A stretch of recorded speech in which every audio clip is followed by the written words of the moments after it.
们把卵引到这边来，也没有像这样的比较好的设施设备，没有好的厂房啊，只能在湖边搭帐篷，然后把这个卵放到那个孵化器里面，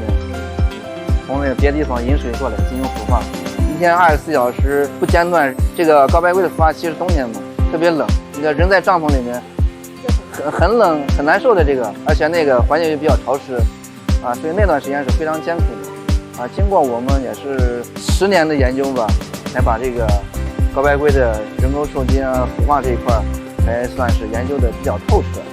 湖同魚有緣分，人同魚亦都有緣分。侯玉君喺新疆畢業之後留咗落嚟，專注研究高白龜嘅孵化同埋育苗。我們把我們的研究成果能夠用到我們這個生產上，這是我們就最大的快樂了。喺彩里木湖呢個獨特嘅天然環境底下咧，本身魚係好難生長㗎，不過就好欣賞佢哋可以將呢個特點轉化成優勢，同時仲可以兼顧到平衡生態環境嘅保育。